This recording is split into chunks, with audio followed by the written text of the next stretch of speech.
All right, we're live. My name is Jamal Thomas. I am joined with the one and only Scott Ritter. He was nice enough to join me this morning. Scott Ritter is a former UN weapons inspector and weapons of mass destruction whistleblower and a good friend of the show. Scott, thank you, my man. How you doing today? I'm doing great, thanks. Yourself? I am doing good. Better that you were with me. I want to start with Sousa. So Donald Trump has a 30-day ceasefire. I'm putting in quotes. It's very limited in scope. It is supposed to deal with issues of oil infrastructure and those type of things. Within 5 hours, Ukraine had violated the ceasefire agreement, the limited one that they agreed upon. And yesterday, they had Sousa leading to these massive fires right here. This is what we're looking at with this. And I mean, just massive explosions because, again, they're hitting pipelines. That the ceasefire said, okay, we agreed to the ceasefire, and then fully blew off that same ceasefire. Like, what is it indicative of in regards to any kind of agreements that Trump was able to reach and is able to reach with a Ukraine that is effectively trying to humiliate Trump and get across, we are not on board for this, even if we say we are? I'm fascinated by that dynamic. Give me your take on this. But Ukraine's never been serious about peace. I've never seen a nation more suicidal than Ukraine, starting a conflict back in 2022, then playing the victim, turning down the best chance they had for peace with the Istanbul communique, then continuing a fight that literally transformed them from a sovereign nation into a proxy for a larger conflict between the West and Russia, where the West was trying to strategically defeat Russia using Ukraine as a tool. And now that this tool has been used up, rather than, trying to get out of this conflict and save what they can, just doubling down on stupid in this suicidal madness. Ukraine is infected with a disease. It's called, banderist Ukrainian nationalism. I've been, doing a lot of research into the roots of this. And a key aspect of this is a rejection of everything Russia. And so this has become a phobia for them. They can't stand that they've been beaten by Russia. They can't stand that Russia will take territory that Russia claims has always belonged to them from Ukraine. This feeds into all of their phobias, and they're unable to think rationally.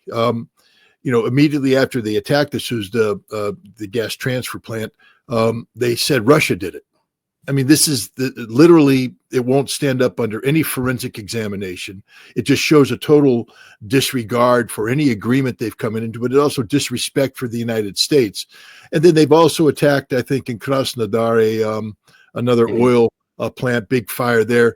Ukraine has no intention of abiding by any ceasefire. And my only hope is that the Trump administration recognizes this and gives Russia the green light to deliver a warning blow to Ukraine of the likes Ukraine will never forget.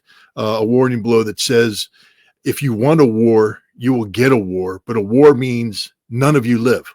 And I'm not talking about nuclear war. I'm just talking about a war of national destruction, which Russia has avoided. But if Trump wants peace, he needs to get rid of Zelensky. Zelensky is the problem. And he needs to eliminate Zelensky and replace Zelensky with somebody who will accept peace on terms acceptable to Russia. Ukraine doesn't have any leverage in this fight anymore, other than the leverage that a suicidal person has in trying to bring down as many people with them. Desperate people are capable of doing desperate things. But Ukraine is not a rational actor right now, not a responsible player.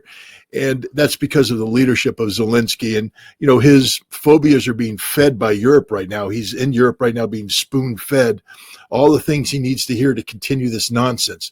And Trump needs to crack down on Europe as well. I mean, Europe right now is structuring this plan for a 5 to 10 year graceful exit of the United States from NATO. And we need to tell Europe, we'll pull out right now. We'll collapse the whole thing. We'll bring it all down.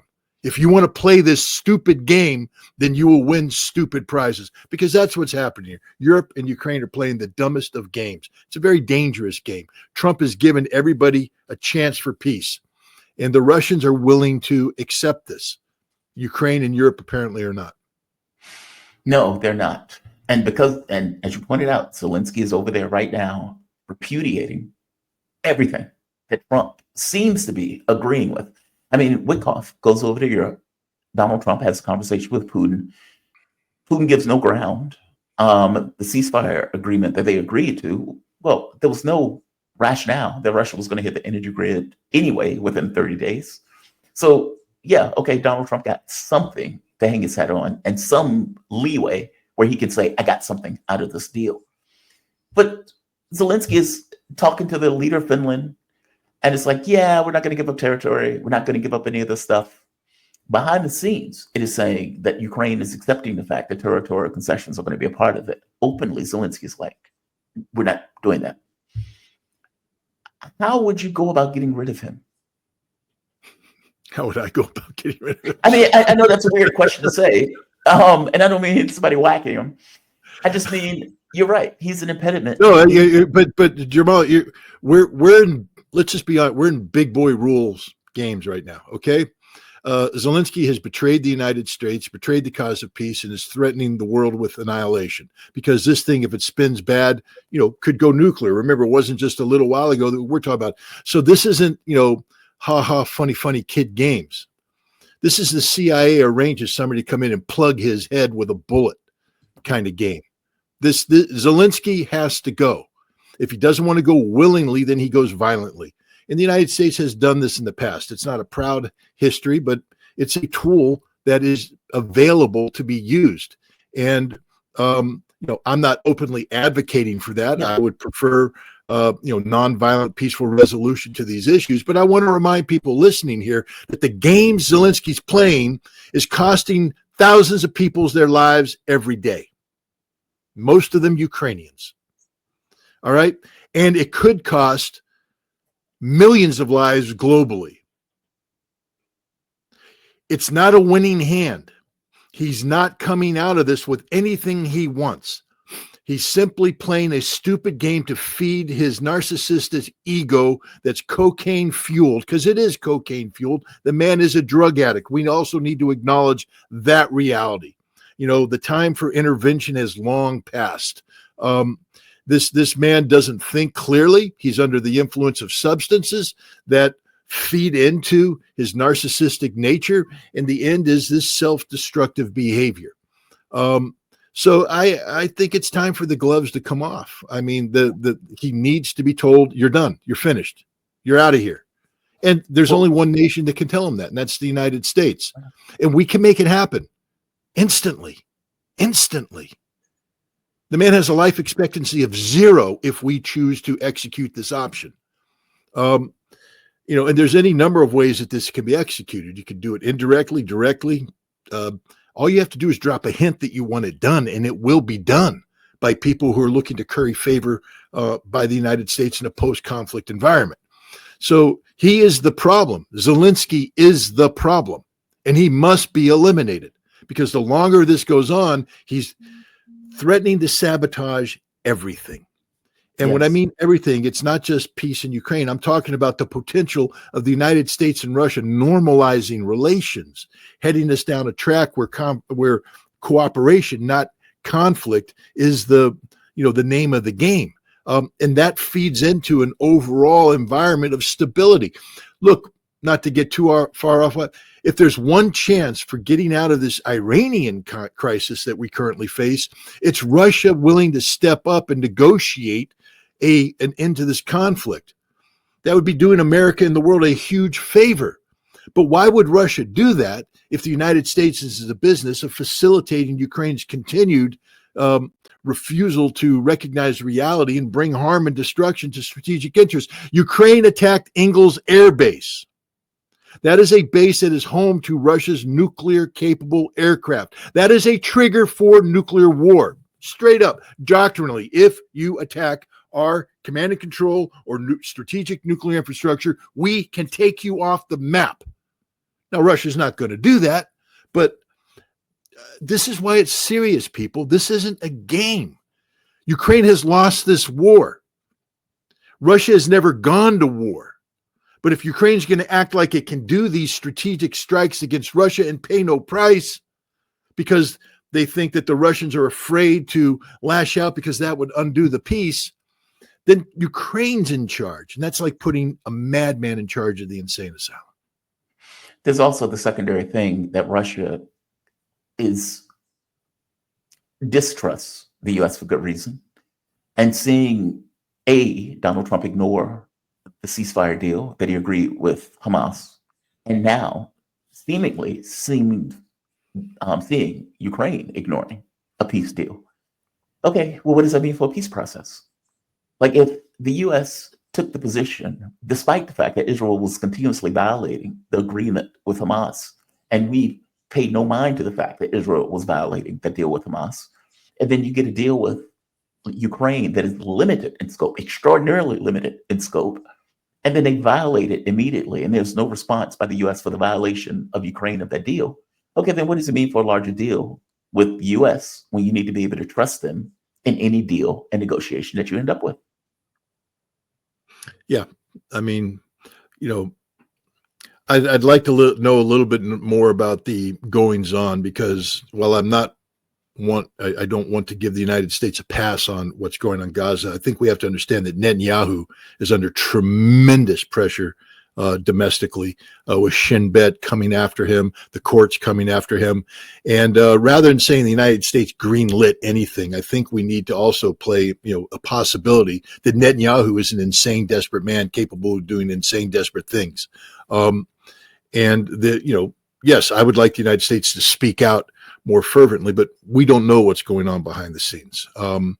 Because I still have hope that Trump is serious about bringing peace to the Middle East and not simply creating wall-to-wall conflict, which appears to be the direction we're headed in. He just went to war in Yemen.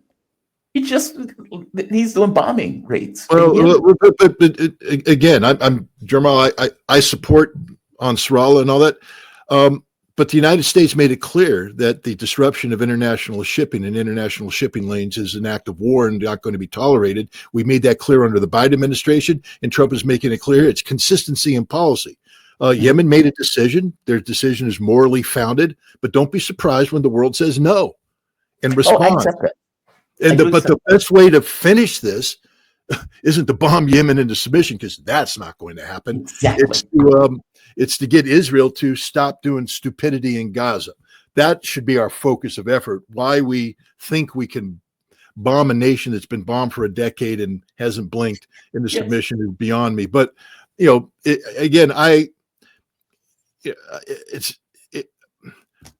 this is a complicated situation. It's not black and white. There are. My father taught me as a kid. I got in a fight in school and I got suspended, but the fight was for a just cause. And my dad had a chance to stop the suspension, but he asked the principal, "What's the punishment for fighting?" The principal said, "Suspension." He said, "Then why are you calling me?" And when I got home, I was furious. My dad said, "No, I'm very proud of you for standing up for your sister and doing all that kind of stuff. But there are consequences for your actions. And you can't sit here and say I'm a righteous person, if there are no consequences."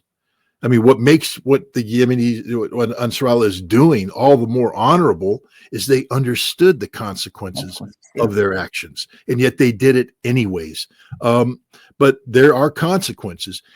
Right now, we have Netanyahu and Zelensky living in a consequence-free world for the sins they are committing.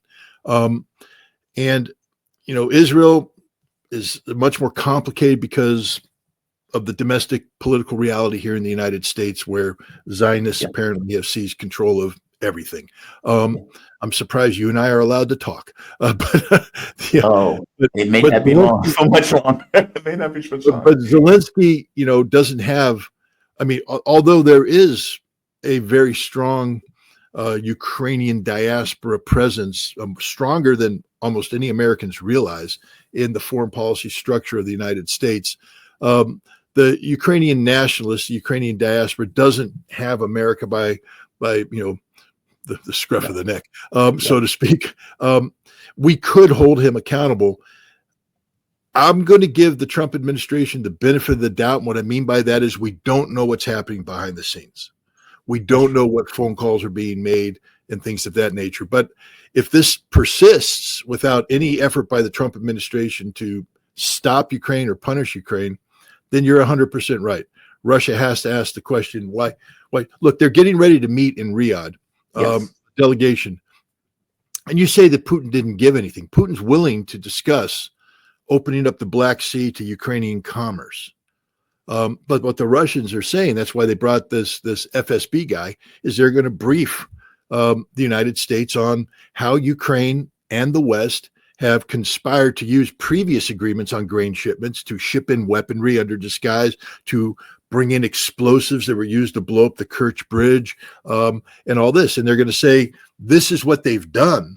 So if we're going to agree to this, what monitoring mechanism are you, America, willing to bring in place to ensure this doesn't ever happen again? That if ships are allowed to roam freely, that when they dock in Odessa, it will be full of grain, not weapons.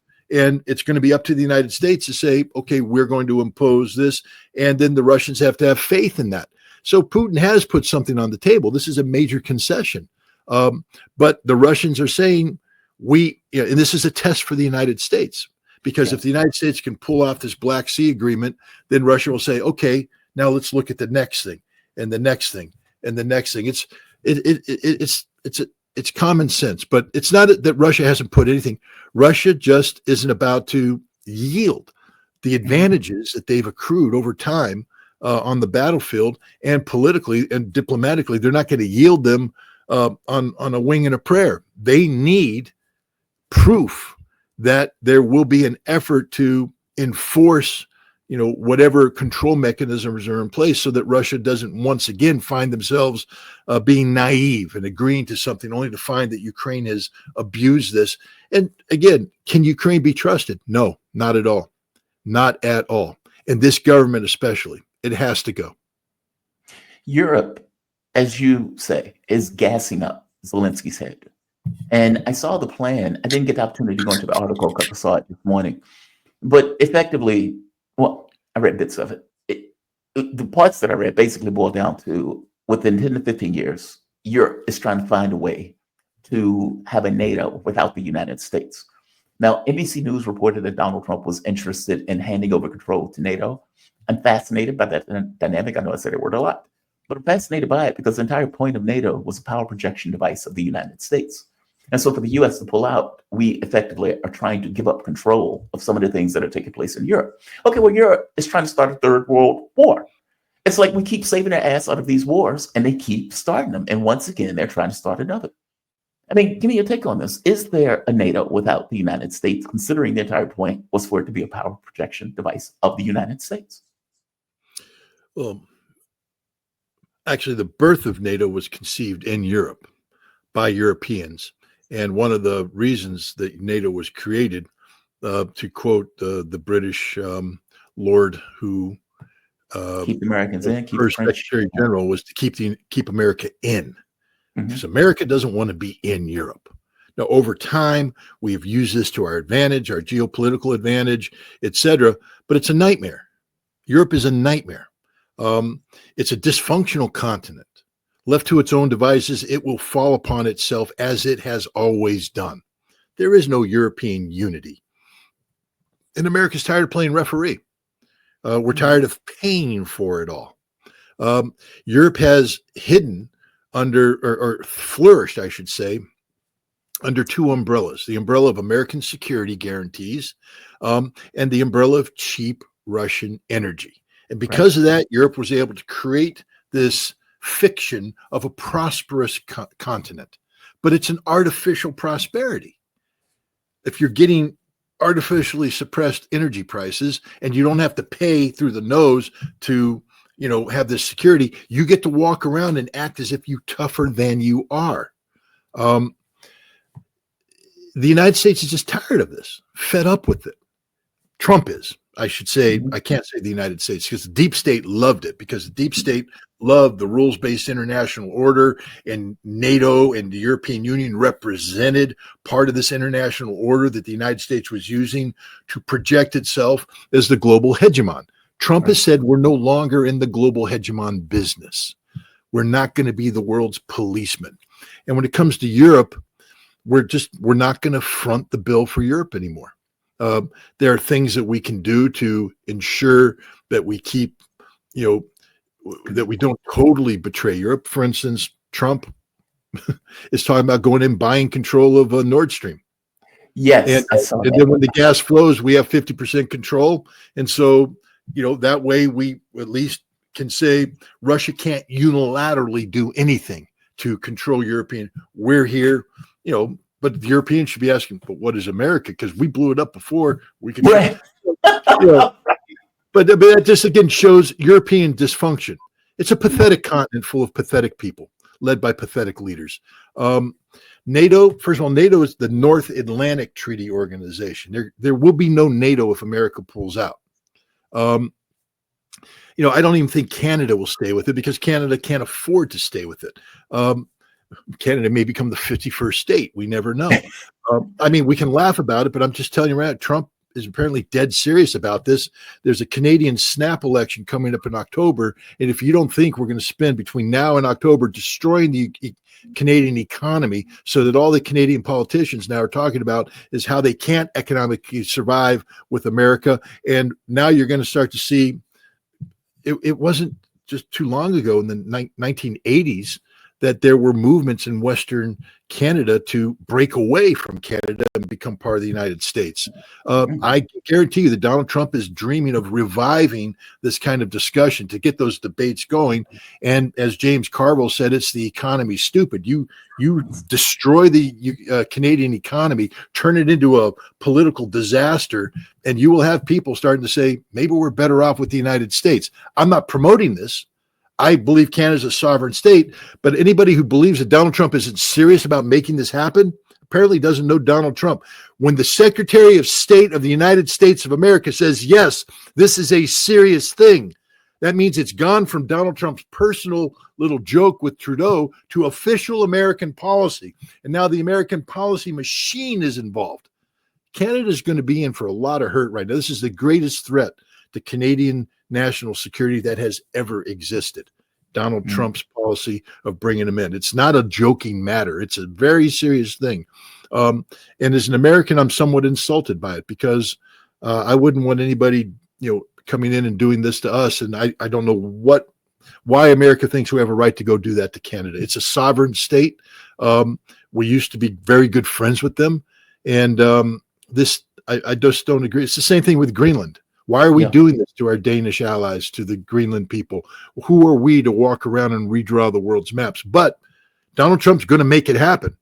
I would almost bet money on it that before his term is up, Greenland will be American, one way or another, to include the potential of military forces coming in and taking it over. He hasn't ruled that out. NATO ally and all that kind of stuff. Now we get back to NATO. Europe is incapable of having a European security organization. I told you it's dysfunctional. Let's just take a look at what's happening, just so you understand this. As the big wigs, all the big European countries, are meeting to talk about a 5 to 10 year transition. Did you see what's happening in Kosovo, Macedonia, Albania? They're forming their own internal security thing to fight a war against the Serbs. I told you, Europe just falls in on itself. It's incapable. And so how do you have NATO when NATO members are forming their own little clique internally to fight their own little war inside, separate from Europe? Is going to self-destruct. It's going to explode because like I said, it's a dysfunctional continent. And this is the reality. And I just think the United States is right to get out of it. And the other thing is, by making peace with Russia, that means we don't have to come back. No more Americans should ever die on European soil. We did it twice last century. We should never do it again. If Europe wants to commit suicide, if they want to devolve into the hate-filled ethnicities that they are and fall in on one another and butcher their neighbors like they are wont to do. Just remember, in Sarajevo, they lived peacefully. Bosnians and Serbs and Croats in this multinational city. Hell, they had a Winter Olympics. It was wonderful, wonderful, wonderful. Next thing you know, they're slitting throats, ripping babies out of wombs, doing horrible things just because they weren't like us. These are people who live next door to each other. They turn on. That's Europe in a nutshell. If you don't think the French would slaughter the Germans or the Germans, and everybody wants to kill the Poles and nobody cares about the Balts and the Italians, I'm just saying, Europe is dysfunctional. A 100% dysfunctional continent. And we, America, should have nothing to do with it. We need to get the hell out of there. If we can have good bilateral relations with certain nations that lead to certain economic outcomes that are favorable to the United States, so be it. But the notion that we have an obligation, a sacred trust, to quote Joe Biden, to somehow sacrifice our existential survival as a nation on behalf of a continent that's been using us for 80 years, nah. So that's the problem that Europe has. They don't want us there anymore. We don't want to be there. But if we pull out too quick, they collapse like a house of cards. They desperately, I mean, this is one of those things. It's like, like me asking for a divorce. Honey, I don't love you anymore. I want a divorce. We're done. But first, baby, could you stay with me for 5 years? Let me live under your roof. Help me build up a savings account. Maybe get a car. Get a condo in Rio and all that, so I hate you and I'm leaving you, but could you please help make my life luxurious and wonderful before I leave you? That's what Europe's, the stupidity of it. But they don't seem to want us to leave. Like, they seem to be bitter about the fact that Trump is pulling out or wants to pull out. Well, wouldn't you, if you had a free ride for 8 decades? Yeah, I guess. Right. I guess we can think of it in those ways. Yeah, it's like, how dare you, sir, pull? How dare you stop paying my bills? How dare you stop paying my bills? Yeah, yeah. Europe, like I said, and they've proven it over and over again. There's nothing honorable about Europe. Nothing honorable at all. The British stab us in the back every chance they get. The French, they just live to stab us in the back. The Europeans are incapable of looking us in the eyes and telling us the truth. I would just prefer to be straight up. Pardon? What do you mean by that? You said they can't look us in the eye and tell us the truth. Tell us the truth about what? Starmer came here and had a meeting with Trump. Everything's wonderful. Then he went back and he said, "Screw you. We're doing this, that, and the other thing." Yep. I mean, and I always love it. The tough guy that I don't know. You probably hang out with a better crowd than I do, but back when I was in college, there would be guys who walk into a bar because you had the football team coming in, and then you got the little Chihuahua people coming in and going up and move away. What do you want? You want to fight? And they're just waiting for the football team to come in and stare the other guy down. And I don't want to fight. That's Europe, and they're used to America being back there looming in the background, picking fights. The hell with it. We're done. Yeah. If Britain wants to take their pathetically small army and go off and commit suicide in Odessa, please let them do it. But we should not stand in the way as the Russians kill them all. And if the French want to do the same thing, please go die in Odessa. The Russians will kill you all. But both the French and the British are talking big. But then the last thing they always say is, of course, we need American to backstop this. You mean you need America to fight your fights? Backstop means you can't do it. Backstop means we have to step in and back you up. Backstop means we once again pay the price for your stupidity. Tired of it. Trump's tired of it. We need to get out of it. And we By the way, is it even possible for us to pull out of NATO legally? Well, I mean, I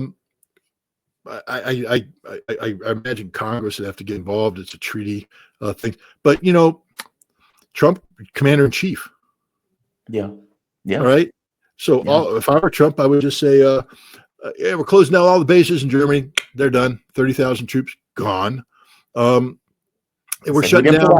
You just pull the troops out. No, we're not. We're just not manning any of the billets in NATO anymore. We're leaving them vacant. We're not paying you anything anymore. We're not going to give you any more money. Oh, are we still in the treaty? Oh, yes, we're still in the treaty. Yes. Yeah. But we're not playing your stupid game anymore. And then at that point in time, Congress will, recognize reality and pass whatever legislation that needs to be passed for us to withdraw from this treaty. We'll submit the paperwork and it'll be done. But that's paperwork. The reality is, if America's heart isn't in this project, then the project won't succeed. And right now, our heart isn't in this project. What is the project? What is NATO trying to do right now? I mean, that's the interesting thing. NATO's trying to start a war with Russia. And the United States doesn't want a war with Russia. So when you have diametrically opposed political projects, the